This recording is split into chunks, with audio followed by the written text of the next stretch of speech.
You're saying you're attracting world-class talent, you're attracting world-class capital.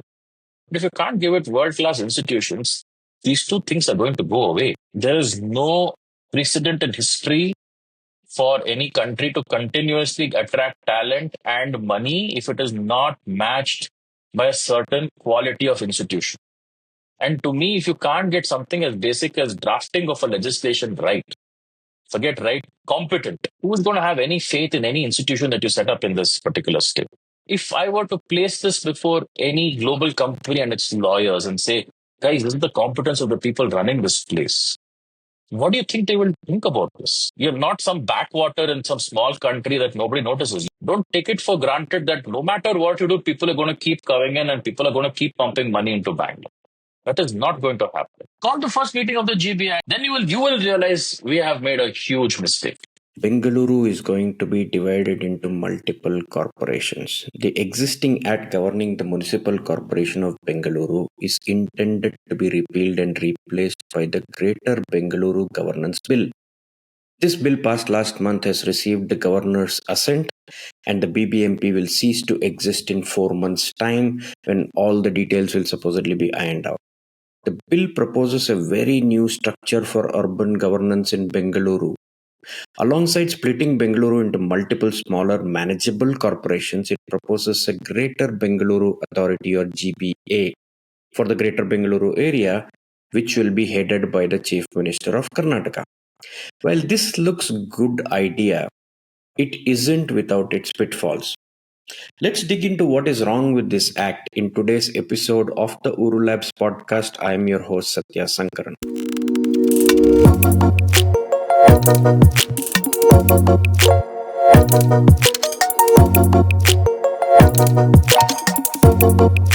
The 74th Amendment of the Constitution, which we have spoken about in the past two episodes, mandates that the establishment of a municipal corporation for a large urban area and allows state governments to vest with them certain powers and functions listed out in the 12th schedule of the Constitution. The GBA goes directly against this pathway. My guest from a recent episode, Ashwin Mahesh, pointed out on his social media recently, quote, in the last 20 odd years, we have tried all sorts of things to improve the governance of the city. And we keep hearing that more new institutions and structures are needed. But in all this, we have not tried what the Constitution directs us to do, unquote. I had spoken about the splitting of Bengaluru in the previous season with Alok Prasanna Kumar of Vidhi Legal. I called him asking if he would be able to explain to me what is going on with this bill. Apparently, he had just written an article on it in the Economic and Political Weekly. Just a note before he jumps into this conversation, the views presented here by Alok are personal and do not represent that of his organization. Let us begin by understanding what is this GBA in the constitutional scheme of things. So let's understand that a district is not a legal entity. It's just a boundaries on a map, right? Concept of a village as such and how it is governed. Like again, what is a revenue village? You have a definition of a city, revenue town, and so on and so forth. What is the governing body? That's a legal entity, right? So your panchayat is a legal entity, your taluk panchayat is an entity, your zilla panchayat is an entity. Likewise, your corporation is an entity, your municipality is an entity. Separately, your BMTC is an entity. It's a legal entity. It is a legal entity set up by a statute, which carries out certain functions in accordance with that particular law. Even before there was a 74th Amendment, statute state legislation. In fact, even before there was a Constitution of India, there was a city corporation, municipality, and so on and so forth, all regulated by legislation. What 74th Amendment tried to do was create some sort of a framework in which it was a way to push states to say, decentralized power somewhere. And I've said this before, I think on your podcast and other places as well, that it was a half measure. Because it didn't fully say that these municipal corporations or these panchayats or whoever they are, they will have powers directly granted to them by the constitution. It will be for the state government to pass a law and give them these powers, right? The idea was that there will be that, but of course, the other requirements that they should have, elections periodically, all of those are there. But those are now being complied mostly in the breach rather than actual following. Now, coming back to the GBA, and so you have to see it in the context of the 74th Amendment. 74th Amendment understands wards, right? These are the smallest subdivisions in a city. It understands corporations and it understands municipalities. Let's put all those various kinds of size of city organizations as a corporation of some sort. Many wards constitute one corporation, one municipality, and so on. A metropolitan planning committee sits above them. Its job is to prepare this plans for this larger metropolitan area, because the people who made the 74th Amendment understood that you can't put a wall around a city and say this is how far it will grow and no further. And the city is also intrinsically economically linked to the region around it. You cannot realistically make a plan for a city without understanding where will its water come, where its electricity come, how it will be impacted by surrounding regions, and so on and so forth, right?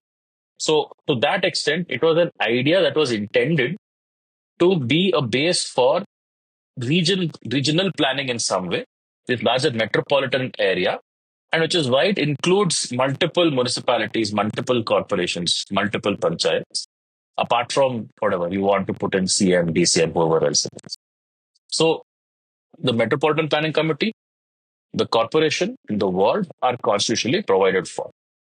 The GBA is an authority being created or proposed to be created by law by the Karnataka Legislative Assembly. No one is saying you can't have an authority. No one is saying that you can't have a BMTC. No one is saying you can't have a BMRCL. These are all performing some city level functions. There is good policy reason why they shouldn't exist. I won't go into the legal and constitutional reasons why they shouldn't exist. Right? But what you cannot fundamentally do is to take away the powers that should be given to or that can be given to a corporation and give it to some other body. You cannot take away the powers of an MTC and give it to another body, which is what the GBA has done. This is the fundamental constitutional problem. You can say that, yes, we want coordination between multiple corporations, perfectly fine. You want coordinations between corporations and the various heads of the various parastatals, that is fine. You want it to be even headed by the CM, that is fine. What you cannot do is to say, now this body will tell corporations how they have to be run. This body will now sit and make the rules, by rules, appoint the officers, appoint the authorities, and for all practical purposes, run these corporations. And the most bizarre thing is it even gets involved in ward committee functioning, which to me is the most absurd. Anyway, leave that aside. I'm just sort of saying that if you think of it as a pyramidal structure, right, the Constitution envisages you have wards, corporations, Metropolitan Planning Committee. You cannot say, I will take away part of this pyramid and build a different building over there. That is what this GBA is doing. And that is what, in my view, at least legally, makes it unconstitutional, because it directly violates the letter and spirit of the 74th Amendment. Splitting a big unmanageable city seems to be a good idea. It allows for increased subsidiarity and manageability. Smaller cities can be managed better and probably represented better even. But why did this GBA have to be in the middle of it all? What is the fear? That the cities cannot manage themselves, or more importantly, these state level parastatals, which seem to be a dime a dozen? Let's start with some facts. 1 in every 5 people in Karnataka lives in Bangalore at this point of time, right? Census will confirm or deny this. I mean, it will confirm only, it may be 1-2% here and there. But if you say Karnataka's population is approximately 7 crores, Bangalore's population is about 1.5 crores roughly. So that's 20% are living here. As per last available figures, 40% of Karnataka's economy is concentrated here, right? In whatever this Bangalore area you want to call it. There is no state government on earth, right?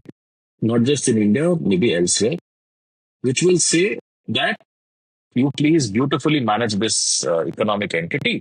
You please basically take care of these 1.5 crore people. We will not get in your way. That is just not happening. All right. Let's be realistic about that. That's not happening. There is a good faith way to do this and a bad faith way to do this. The good faith way to do this would be to say, maybe you could say a lot of these parastatals will report directly to the state government, right?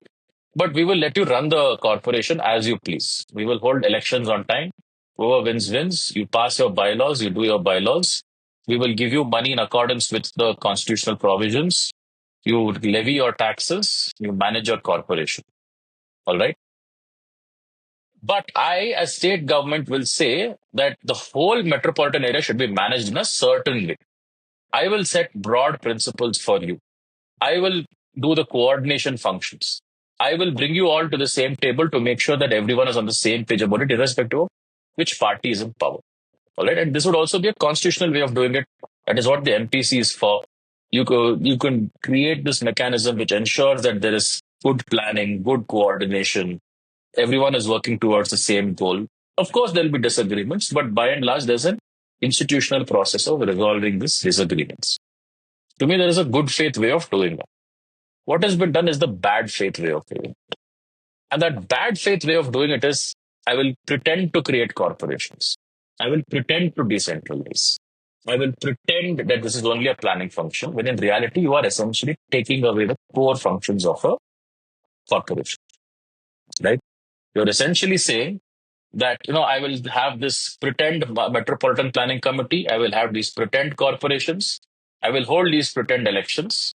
Your corporators will just be grievance redressal agencies. Not to say that's a bad thing, but that's not all that they're supposed to be. Your corporators will be grievance redressal agents of the state government. They will try to address problems, but essentially, I, as a state government, will run this city through my bureaucrats, through my ministers, through my funds, and my parastatal agencies. This, to me, is the fundamental problem. And that is what the GBA has done. I'm not saying I won't take the framework of fear. I'm taking the framework of this reality. It would be ridiculous for India to basically say that, for the government of India to say that, they're utterly unconcerned about what happens in any state. You secede, don't secede, you stay, we don't really care. No, of course not, right? The government of India has to listen to its 3 or 4 richest states because constitutionally it's designed that way, right? Constitutionally, we don't have a system where the cities can make their voice heard in that way, but at least one limited way they can be heard. You still have a say in how they function. But you cannot say that I will leave you no independence, no autonomy, no resources to be able to manage these areas properly. And I think that's the bad faith way in which this has been done, which is the unfortunate part.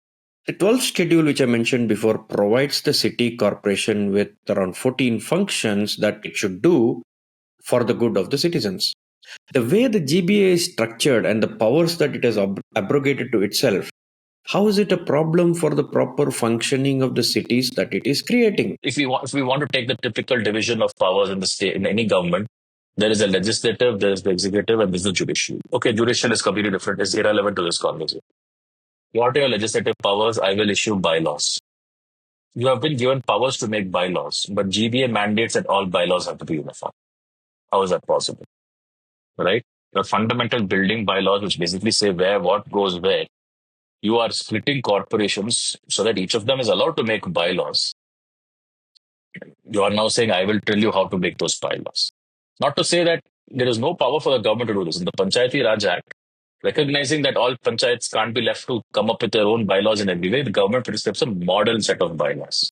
And in the context of solid waste management and liquid waste management, we at Vidhi have actually been involved with the rural development department in helping them frame these model bylaws, which is about taking the central government policy and making sure that it's implementable at the ground level. So, and there is ways we can train people to apply these bylaws and so on and so forth. And if they want to make some local changes, they're not taking away this power to make those local changes. Here, you are essentially saying all your building bylaws should be uniform, right? As I pointed out in my article, you basically said, all your this thing is just going to change the name of the corporation and put it here and be done with it, right? And it's not the state government which is doing this. State government still can use its legislative power and say, we're prescribing model bylaws. You can follow them if you want. You can make certain changes. You can, whatever, in the interests of ensuring that there is adequate distinction. Here, what you're doing is essentially taking away the legislative power. What you're giving with one hand, you're taking away with the other hand and saying, Sure, you can, like, how famously Henry Ford said that you can have the Model T in any color as long as it's black. You are telling the corporations you can make any bylaw as you want as long as it's exactly the one which I tell you. So that's one fundamental violation that I think that is happening. The second is administration. And I'm not even talking about hypothetical. We have all seen this play out in the context of Delhi. In the context of Delhi, the tussle between the union and the state. And this is what I was referring to in the previous example. You cannot say Delhi will be run completely independently and the union government will have no say over it. So they'll have a say over it, but you can't now go to the point of saying, I will appoint every one of your officers. The central government through the LG will appoint all your top officers. They won't listen to you, they will listen to me. Now, that is exactly what the state government is doing in the context of the municipal corporations through the mechanism of a GBF, right? Unlike in context of Delhi, where there's a lieutenant governor who's essentially the agent of the central government, now the GBA is becoming like the lieutenant governor for the state government to control the municipal corporations here in Bangalore. So you're saying, I will decide who will appoint, I will decide who will do what, I will decide everything. So then, person who's mayor of Bangalore or the corporators, what they have no way to ensuring accountability of these officers. These officers are essentially answerable to the state, to the GBA, which is effectively the state government, right? So these two crucial and key elements of it, you are fundamentally taking away their power to function as a city corporation. I would have talked about finances also, but let's be honest, no city corporation in this country is financially sustainable by itself. Right? It has very limited powers of taxation. It will collect some by way of taxes, and it depends on State Finance Commission grants. State government has put in the GBA that it will fill in the gaps in case a minimum basics level of service is not available. That's fine. But these are the two things which there has to be some level of independence in these elements. In these elements of making bylaws and legislation and being able to run your administration. And these two core things that a corporation should do, the GBA Act has taken away from it and given it to the GBA. Ward committees are a part of the decentralization as per the 74th Amendment. It enables subsidiarity by giving powers to the level of the ward inside a city corporation. A laundry list of functions and duties are given to the ward committees, that is the clause 103 in the bill. But Alok believes it is actually frivolous and ambiguous. I'll just explain this idea, right? See, any authority created under law, you give them a certain purpose, right? If I say that I'm creating an authority, you're a passionate fan of this. Let's say there is an authority for bicycle promotion in Karnataka, and you create it by law. You say these are the people who will be on this authority. This will be the purpose of that authority. The authority will be involved in promoting the use of bicycles across the cities and urban areas of Karnataka. And how will it do its functions? Right? It will have the power to reject any hypothetically. It will have the power to reject any bill that doesn't take into account the needs of cycle users. It will give its inputs to the drafting of any rules and regulations to make sure that the interests of cycle users are taken care of. It will have the ability to raise funds through whatever, levying a bicycle tax or whatever, right? I'm just thinking of it in that perspective. Any authority that you create under law, there is a provision which says who will be on it, what is the function of this authority, and what will be the powers to carry out its functions. I've given an example in my article. I think KLM does a very good job of this. They understand the purpose of a ward committee. The purpose of the ward committee is to literally take the government to the doorstep of the people, right? And they will have an even further level, which is the area sabha. It could just be literally two streets, right? 2, 3 streets area. It could form that people would come together to discuss their issues. And that's a different thing. But ward committee is a way of taking government literally to your doorstep, involving local people living in that area. You want to say, okay, ward committee will only be involved in garbage management. I have no problem with it. Just say that they will have the power to direct whoever is collecting the waste to pick it up in a certain way. They will have the power to collect the cess from people and give it to the state government. They will have the power to buy dustbins and put it in the places where they want. They will have the power to tell whatever the municipal corporation where landfills should be, should not be. They can come up with plans for composting and so on and so forth. We give them one function also doesn't matter. But the fact is that function should be accompanied by certain powers to do all of this. Instead, what we get is a long laundry list of this is all the ward committee should do. How will they do it? Absolutely no clarity. Right? And I give one example in my article and you say, ensure the proper payment of property taxes. It's bizarre. What will ward committee do collection of property taxes? We pay it online, right? We log on to that portal, that BBMP portal, we fill out the distance, refilled for us in most cases. We just say, yeah, everything is fine, and we paid. What are they going to do? In Kerala, they have thought this through. They've also put this function there.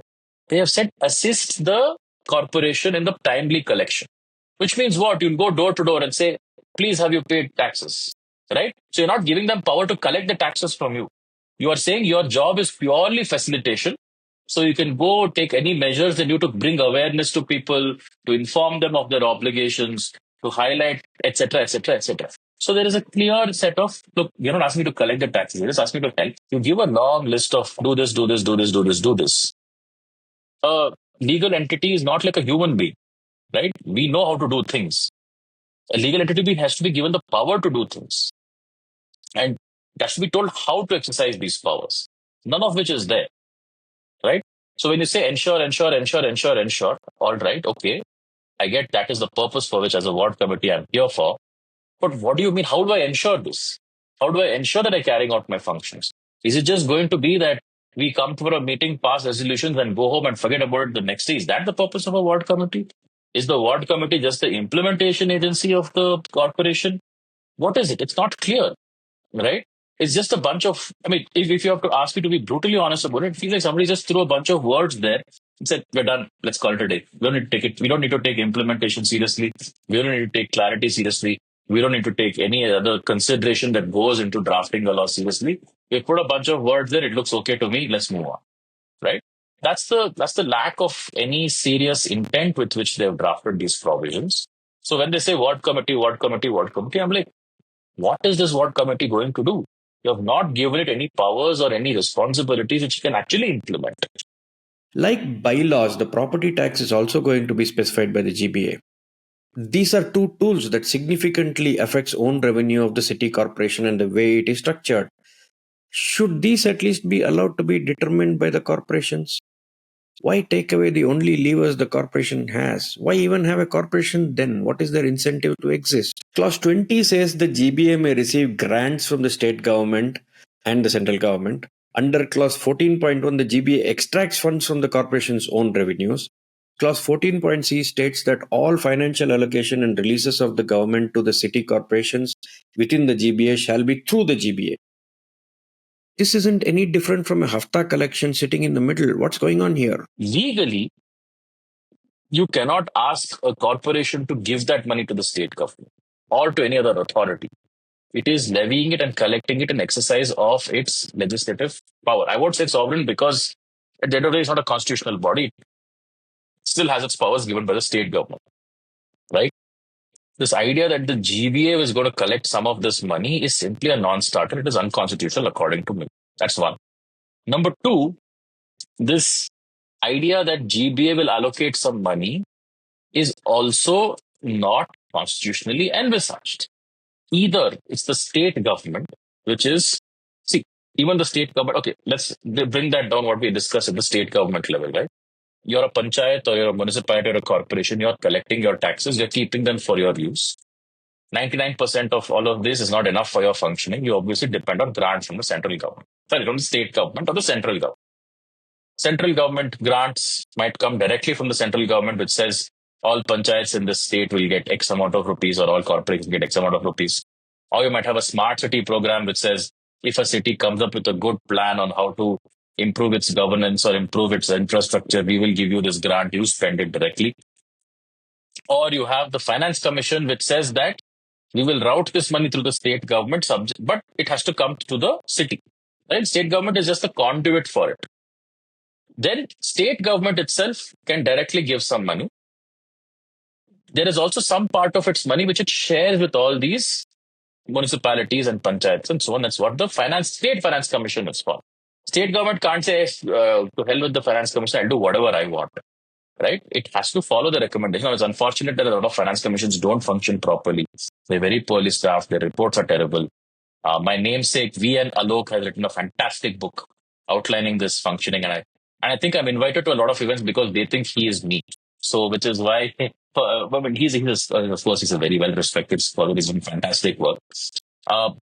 You cannot basically say that some third body will now do the function which is supposed to be done by either the state government or the finance commission, right? And again, this is not constitutionally permissible to say that functions which should be done by the state finance commission or the state government will now be done by this completely third different body, right? State may give grants, all of that is fine. You can't now give it to a third body, so you decide who will get to what extent.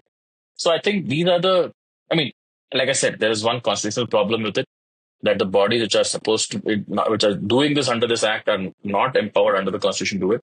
And at the second level, there is the simple violation of the spirit of decentralization, which is that, financial element of it, which is that little bit of power that you have to levy and collect and use your own tax money for this purpose, even that you're not being allowed to do. Now, I didn't have space to deal with all of these issues in my article, so which is why those of you are looking for this in my article, I'm going to find it. But yeah, since you raised the point, I thought I'll address. Who are these people in the GBA who are going to be running the ship? Clause 9 mentions that apart from the Chief Minister and the Minister in charge of Bengaluru, the GBA includes ministers whose constituency is in the Greater Bengaluru area. All members of the Legislative Assembly and members of the Parliament whose constituency fall partly or wholly in the GBA. How is this going to work? The composition of the GBA. It's a joke. I mean, I honestly cannot believe this is what I'm seeing in the law that has been passed. That is, okay, fine. I'm not saying it's like some random emergency legislation that mistakes can creep in. We've been discussing this for a year now, and you still haven't come up with a way to define who will be in the GBA. It's ridiculous. Look at the list of people, right? Nobody can tell me how many people will be members of the GBA. Nobody in government will be able to tell me that. That number could be as high as 300 to 400. CM, Deputy CM, all those officers mentioned, that's fine. You have said every MP or MLA with a residence in Bangalore or their constituency falls in the Greater Bangalore area. That's at least 4 MPs, all right? If you just say Bangalore and Bangalore rural and the 3 Bangalore constituencies, tomorrow that delimitation could take place and it would become 5 or 6. Fine.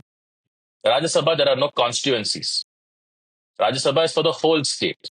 So if every one of the Rajya Sabha MPs has a house in Bangalore, they could say, hey, I should be on this GBA.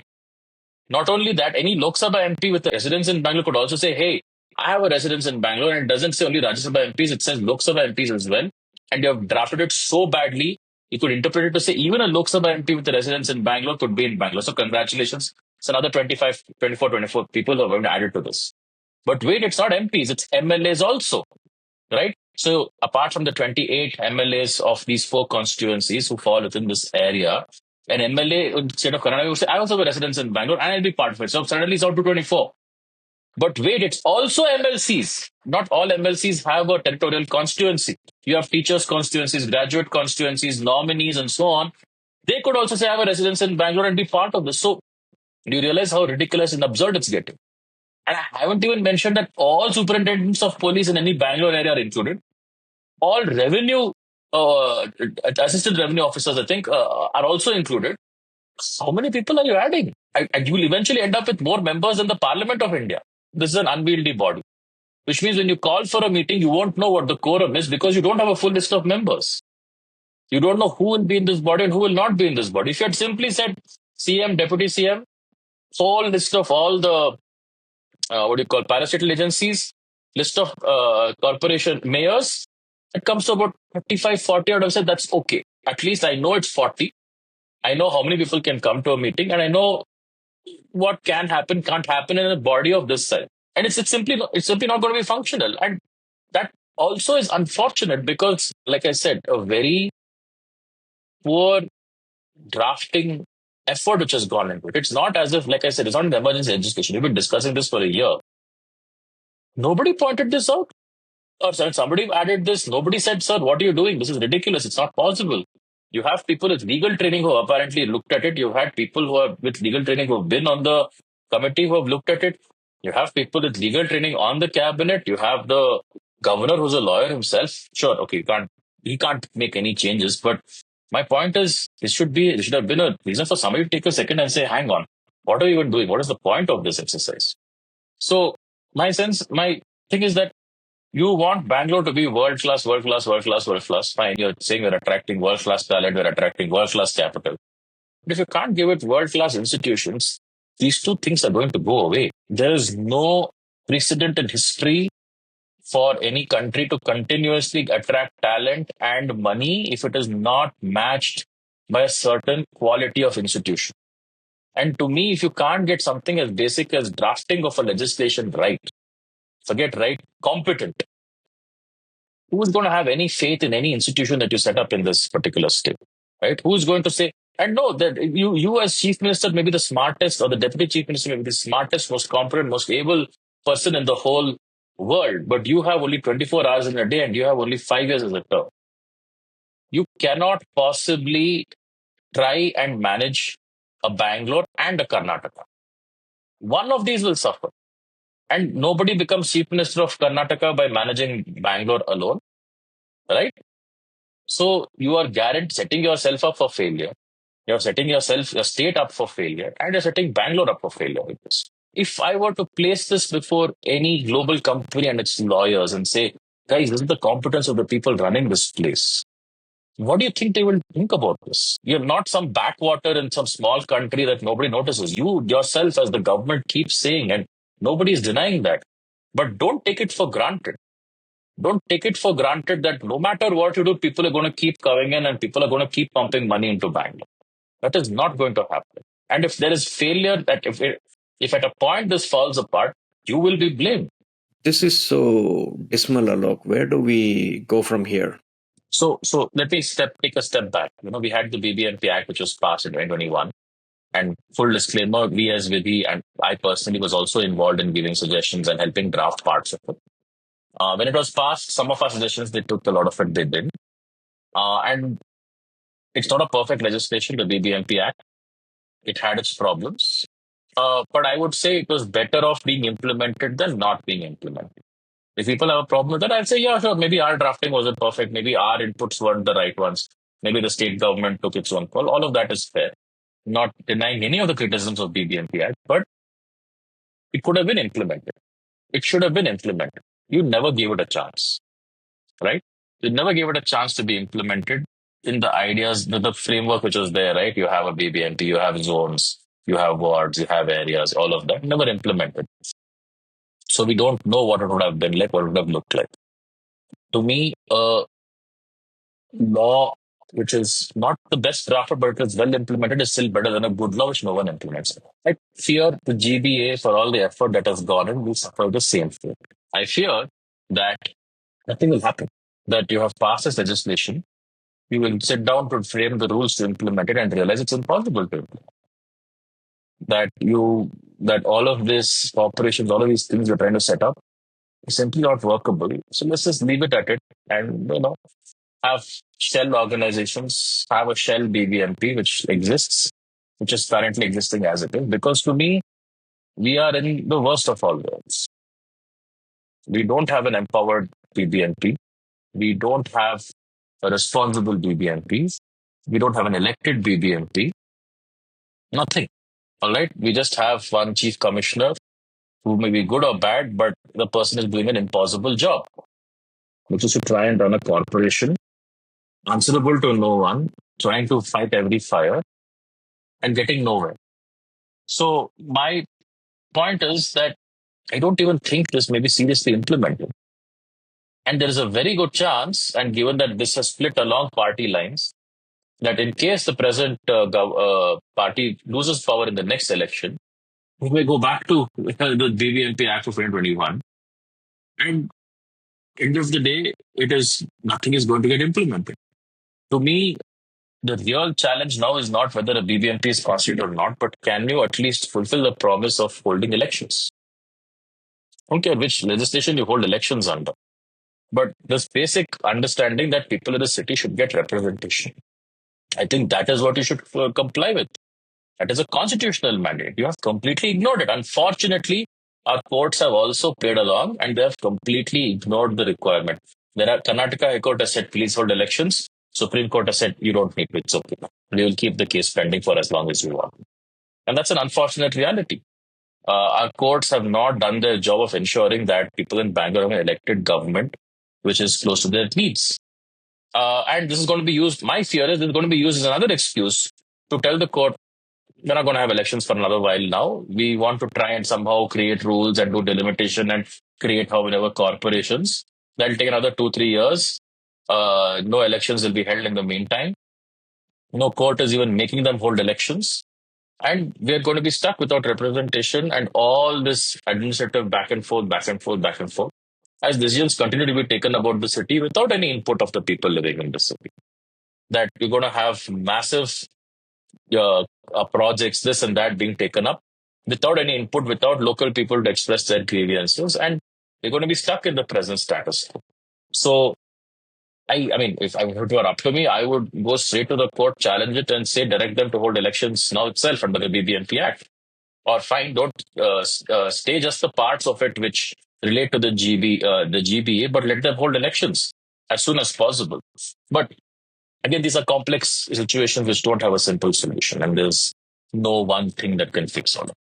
Okay, so here are the options. There can be constitutional challenge to throw it out or fix it, or on their own accord, they rethink the bill, or if they actually go ahead and implement it as it is with a so-called implementation plan, do you think this bill will actually work on the ground? Call the first meeting of the GBI, then you will realize we have made a huge mistake.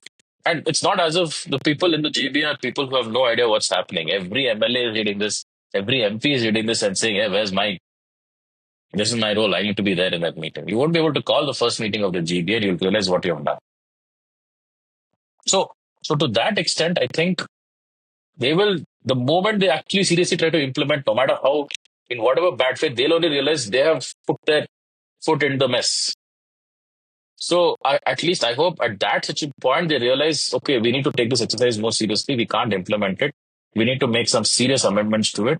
And so somebody actually goes back and looks at what needs to be done. That fine, you can fix some of the problems with the act, some of the things that should be. But again, I think that let's see. I want them to try this.